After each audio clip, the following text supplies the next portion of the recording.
तो आते हैं हम अलामात की तरफ। अलामात में मोस्टली पेशेंट्स इसमें फ़ीमेल होती हैं और ज़्यादातर मेरे पास वेट गेन की कंप्लेंट के साथ आती हैं कि वेट बढ़ रहा है, रूटीन की तरह ही खा रहे हैं जिस तरह पहले खाते थे, लेकिन पहले वेट गेन इस तरह से नहीं हो रहा था, लेकिन अभी रिसेंटली वेट गेन शुरू हो गया। उसके साथ कॉन्स्टिपेशन, कब्ज़ की शिकायत शुरू हो गई है। और औरतें हैं तो उनमें माहवारी के मसाइल, माहवारी बहुत हैवी आना शुरू हो गई है। पहले पीरियड्स ठीक आते थे लेकिन अब हैवी होना शुरू हो गए हैं।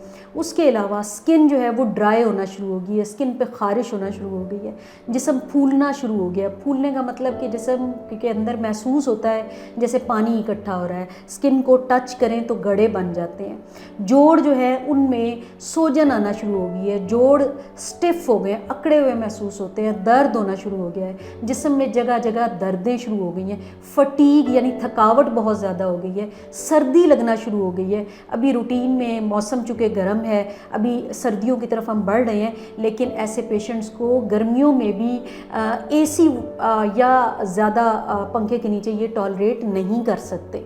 उसके अलावा गला वो शीशे में देखें, नोटिस करें तो गले में आगे उभार आना शुरू हो जाता है, गिल्टी बनना शुरू हो जाती है, जिसको हम गिल्लड़ बोलते हैं। फेस जो है वो देखें तो स्किन ड्राई होना शुरू हो जाती है, इच्ची होना शुरू हो जाती है, सर के बाल गिरना शुरू हो जाते हैं। और ऐसे पेशेंट मोस्टली डिप्रेस रहते हैं, लो मूड में रहते हैं, नींद की डिस्टर्बेंसेस होती हैं, चिड़चिड़ापन आना शुरू हो जाता है।